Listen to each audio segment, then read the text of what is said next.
over here. Okay. I'm double as important. I got two mics now. طيب, Bismillah. So over here, he says, Imam Ghazali, that this bidayah that we're talking about, this bidayah, this nihaya, this talking about, what is this bidayah? So he says, laha bidayatun, it has a beginning, wa nihayatun, it has a beginning of our guidance. What does it look like? When Imam Ghazali is saying that there is going to be a beginning, what is the beginning? How does it look like?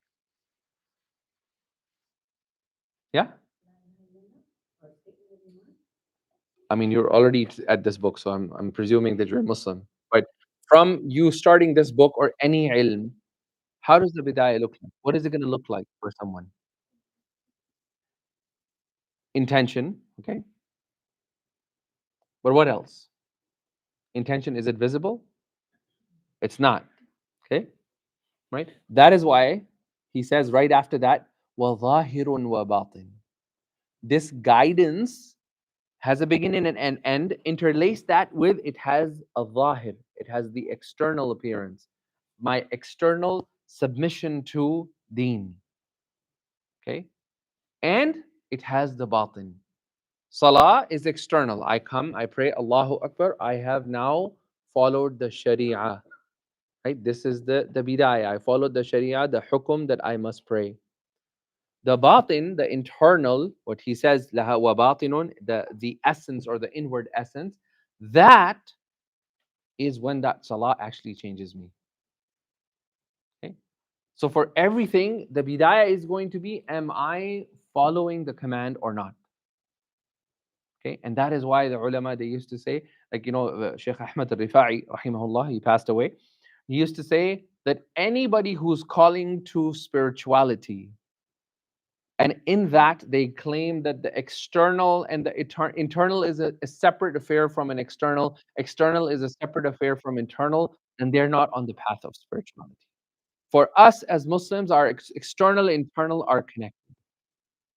And that is why it becomes very difficult for people to make this claim within the Islamic realm of the famous claim that people make sometimes that, I'm super spiritual, right? I just don't practice. Okay? No.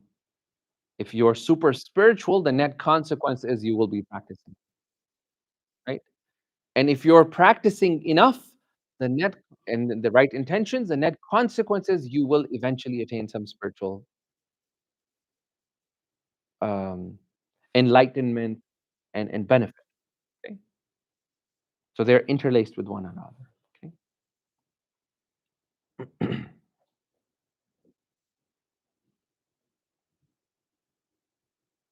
Next part, right? ولا وصول. Mhm. Okay, read that part.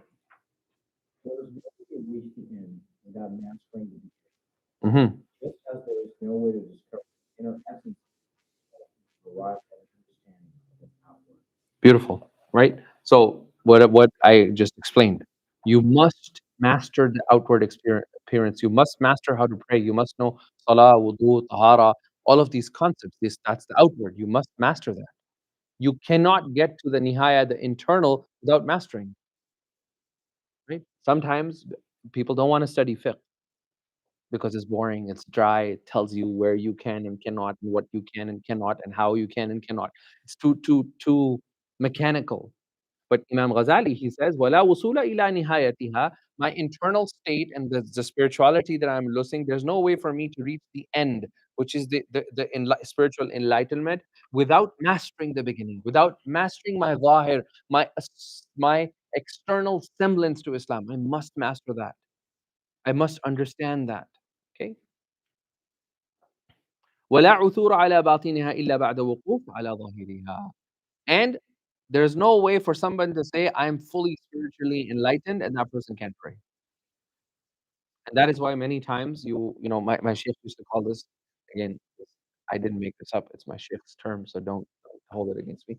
Used to get, unfortunately, we today are fill like our spiritual realm is filled with a lot of Sufi Gufis, right? He used to call them because the guy can't even pray, and he claims he's now somehow praying in Medina, right? The guy can't even recite Surah Al-Fatiha correctly.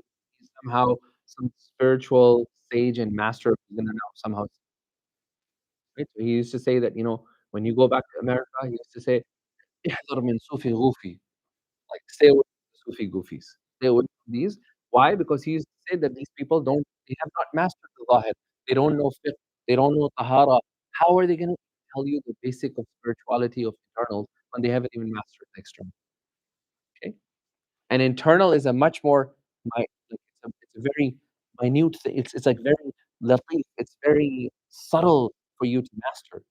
If you can't even get the external right, how are you going to get the internal? And that is why many of the time, when somebody would come to Medina, for example, or in the Sahabas, they would say, "Oh, no, fulanun alim." That person is a very great scholar, right? Nobody would seek ilm from him. They would wait, and they would see if he shows up to Fajr in the masjid. Does he pray Isha in the masjid? How is his salah in the masjid? Right? How is his semblance? Do they feel that this person, his zahir, is actually submissive? Right? And this complaint that sometimes people have, oh, how can people pray 5 times a day and still be rude and have evil effects and stuff like that? If you were to actually observe such individuals, zahir, the external salah, it would not be according to Sharia, because it would be impossible for them to fully submit the way Prophet ﷺ has taught us the adab of external salah and not have an effect on their internal. So their submission is either going to be defected because they did not do wudu properly. So salah was not even accepted from them. They did not do. They were not careful about their aura or the things that's supposed to be covered, right? For men from navel to knee, oftentimes they're wearing these short shirts. They go into the salah, the shirt lifts, right, and the part of their behind gets exposed. The salah breaks. They don't know. Right. Similarly, there are limitations on girls. Like, there are certain things, your hair showing, not showing, what portion of your body shows. If that get exposed, it's just like somebody not having wudu. So the answer to this objection that people have, that how come people pray 5 times a day and they're still rude and evil, is that we don't know if their salahs are being accepted. We only know their external semblance. Number two, if we were to truly observe, you would find a lot of flaws and limitations in their external submission. Because the external submission because the hadith says, Inna salata tanha anil fahsha. No, it's not a hadith, it's an ayah. Inna salata tanha anil fahsha'i wal munkari wal baghi.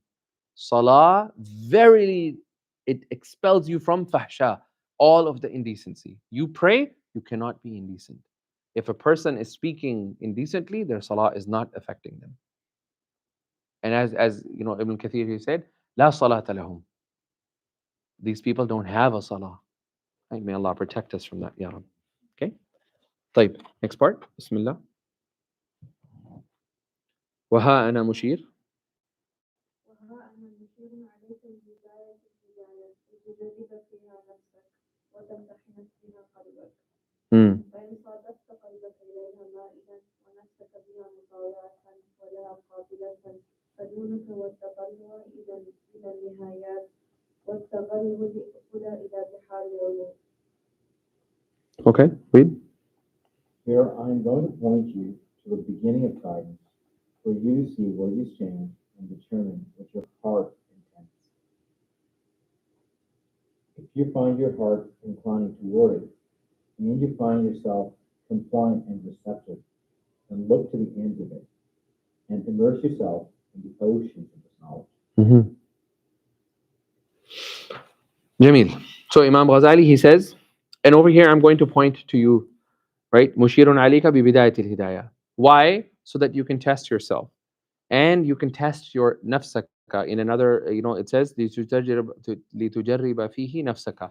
Every single one of us, we have 3 types of nafs. What are the 3 types of nafs we have? It's in the Quran. نفس اللوامة, نفس الأمارة بالسوء,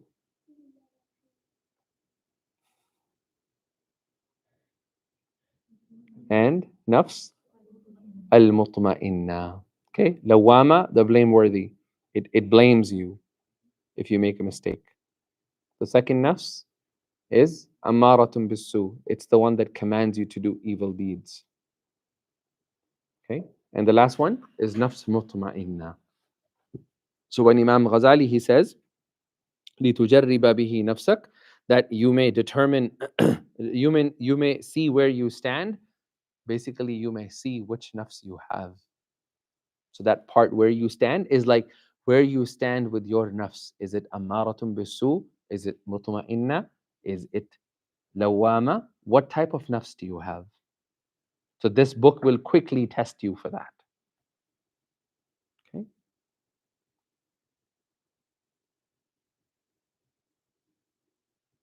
Then he says, فَإِنْ صَادَفْتَ قَلْبَكَ إِلَيْهَا مَائِلًا. Beautiful. So he says, if you find yourself, and this is really interesting. He says, if you find your heart inclining towards it, what is this it? The book and what it teaches you. If you find your heart inclining towards the teachings of the book, okay, you find yourself ilayha, towards the teaching of this book. You find yourself like, I really want to do this. Okay. وَنَفْسَكَ بِهَا مُطَاوِعًا, right? And you find yourself compliant and receptive to the message of the book. Then look to the ends of it. Then look forward to getting towards the nihaya, the inner state. Look forward to that. Eventually, you will achieve that, inshallah. May Allah make us from those. Ya Rabbi. And immerse yourself in the ocean of this knowledge. And then just hold yourself to this knowledge. I remember one of my teachers, Shaykh Ahmad Dogan, rahimahullah, he passed away. And he was very old when we started with him. He could hardly understand, comprehend as time went on. But I remember that we were sitting in the majlis once, and somebody brought a book and said, "We want to study Sirah from you." And he was a really good knowledgeable person in Sirah, right? And then he came across something in Sirah where it was supposed to be implemented. So he stopped the dars and he said, "Our dars is enough. We will start our dars next week. I want all of you to practice this one thing we learned in the Sirah and put it in our amal, and we'll come back next week, inshallah, and carry on." Right? Some of the scholars have mentioned that, to test somebody's patience, the ulama would start with this book, Bidayat al-Hidayah. We'll start with it. And some dua, the first thing they would say is, Hal hafaztaha? Did you memorize the dua? If you didn't, you would pause the dars. Everybody in the class, everybody's got to memorize it. So our idea in this class is not to finish the book. Right? When we come across the dua, we'll take a pause, we'll all memorize it, right? So that we actually grow spiritually, we memorize as we finish the book. Once you have memorized the dua, then the Shaykh will be like, okay, now we can read the next part of the book. Because it's not just about going through the book, it's about having this book, inshallah, internally internalized in our lives, inshallah. Okay. So, Imam Ghazali, sorry, the next part, Bismillah. وَإِنْ صَادَفْتَ قَلْبَكَ. وإن صادفت قلبك عند مؤاخذتك إياه بها مستوفا وبالعمل مقتضاها مواطنا، فاعلم أن نفسك المائلة إلى طلب العلم هي النفس الأمارة بالسوء، وقد انتهضت مطيعة للشيطان اللعين ليجريك بحبل الغرام ويستدرجك بمكيده إلى وهم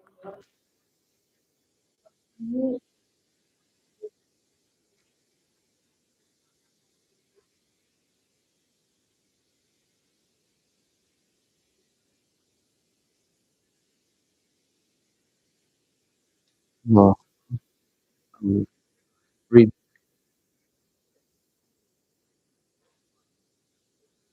If your heart puts off starting it, or asks for more time in responding to its demands, then know that part of your lower self, wanting knowledge of the self, commands to evil. Out of obedience to the accursed Satan. Satan's strategy is to throw you the rope of deceit and pull you in by it to the abyss of destruction. His intention is to present evil in the form of good until he succeeds in making you of those who lose the most in respect of their deeds, whose efforts have this life, while they reckon they do. Allahu Akbar. So there's a second alternate reality. May Allah protect us from this. And he says, where did it go? He says, the second part, if you find your nafs, if you find yourself, okay, وَإِنْ صَادَفْتَ قَلْبَكَ عِنْدَ مُوَاجَهَتِك, that when you're about to read this book, you find yourself musawwifan. Musawwif is a very interesting concept. Musawwif is a person who is a perpetual procrastinator.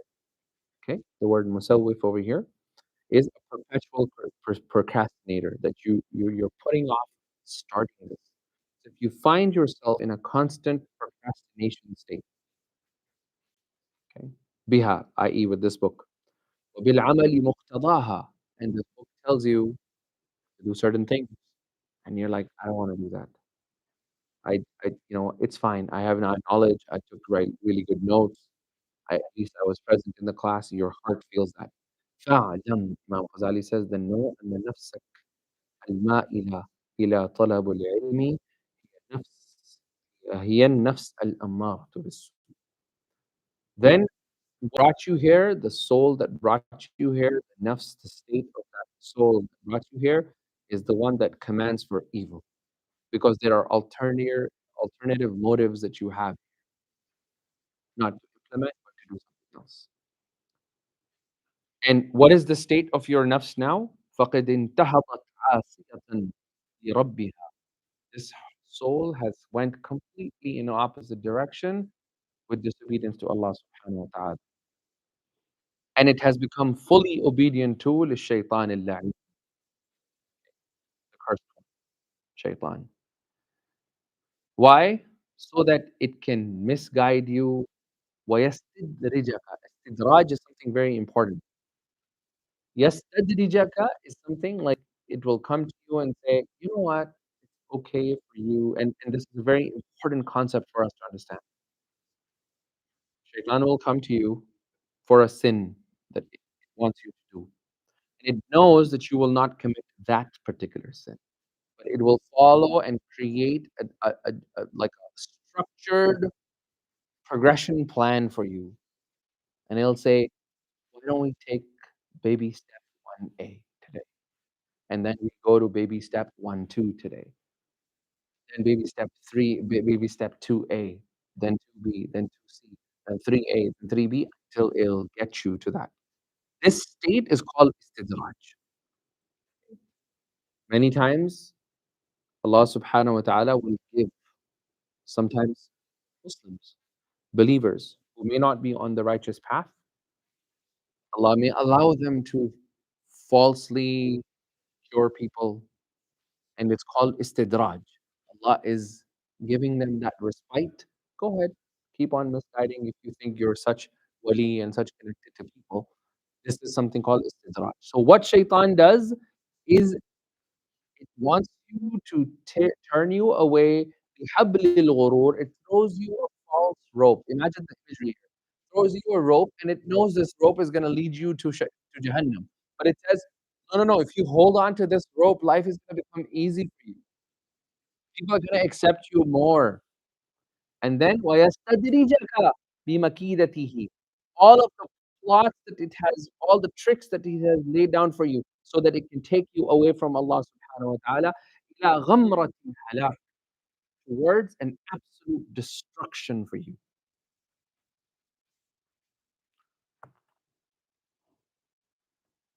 And all it wants you to do is لِيُرَوِّجَكَ, to seduce you. Eh, عَلَيْكَ الشَّرْ, seduce you so you become more palatable to sin and turn you away from khair, حتى يلحقك بالأخسرين الأعمى, until you become from those that Allah subhanahu wa ta'ala says in the Quran, that who are the ones who have the wretched or the most worst of a'mal? الذين ضل سعيهم في الحياة الدنيا وهم وهم what's after that? يحسبون أنهم يحسنون. Allah subhanahu wa ta'ala says, and shaitan wants you to be from these people, the one ضل سعيهم في الحياة الدنيا. So scary. They put a lot of effort in this dunya. They did good work for deen. They did so much work for the cause of deen. But all of that was wasted in hayat dunya. وَهُمْ يَحْسَبُونَ. The sad reality is they're in this perception. MashaAllah, look at all the great things I have done for the community. Look at all the great things I have done for the society. وَهُمْ يَحْسَبُونَ أَنَّهُمْ يُحْسِنُونَ صُنْعًا. What great civilization we are leaving behind. Look at the great work we have done for Allah. Protect us from that. وعند ذلك يتلو عليك الشيطان. At that point, when you feel that you've lost everything, at that point, shaitan is like, oh, carry on seeking knowledge. Carry on seeking knowledge. You remember the the the the, the fish in the ocean, and everything's gonna make dua for you. At that point, it will come to you because it has already destroyed your life, but it does not want you to start rectifying. So at that point, وَعِندَ ذَلِكَ يَتْلُو عَلَيْكَ الشَّيْطَانُ فضل العلم ودرجة علماء وما ورد فيها من الأخبار والآثار. Shaitan's like, look, the alim, the scholars, mashallah, you want to be from the scholars. You're going to, so much benefit the scholars will have in this dunya and akhirah. Why do you want to leave this path? May Allah protect us from that. Ya Rabb. Read.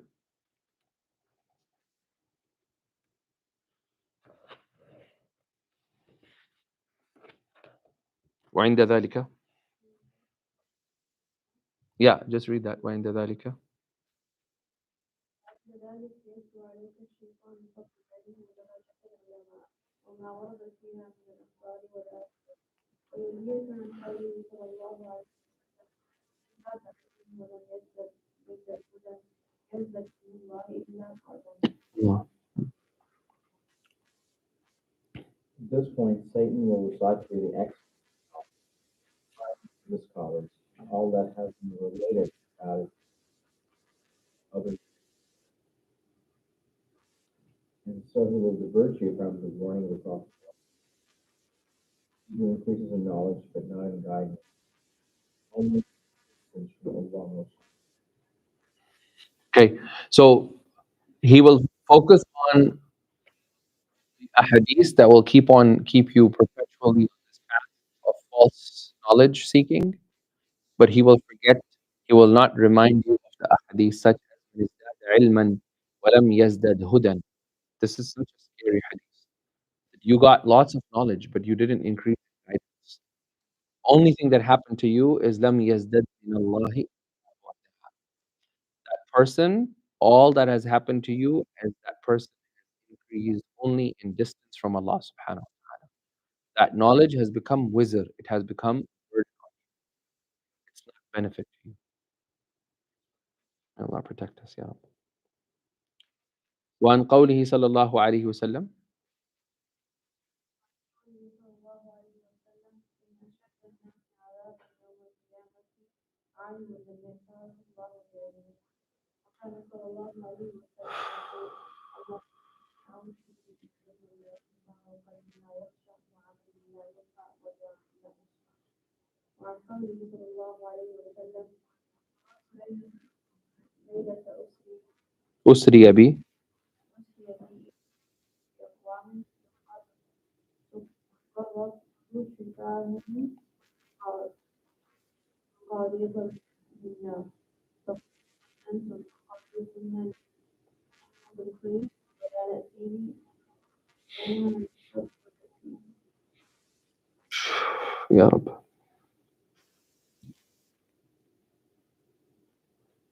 Read. In this of those most severely They have a walk did not benefit the he would supplicate for protection that does not benefit a heart does not a good deed that does not rise to be accepted and an invitation that is not heard. Hmm. On the night of my ascension to the heavens, lips were being cut by pincers from the help. Yeah. So I had to go against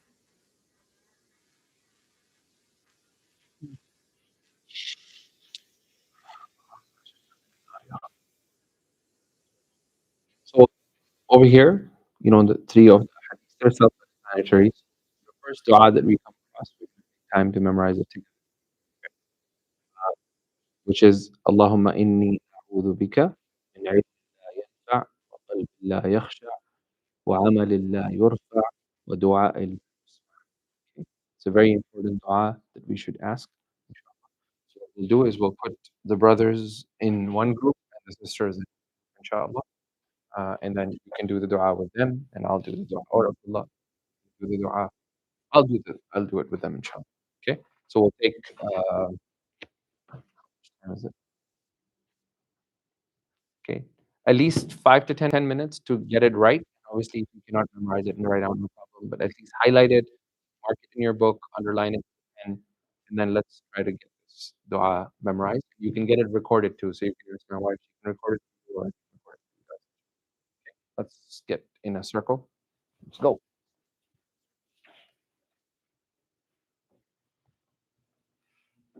You can bring your chairs if you want, or huh? No, no. You're gonna carry on.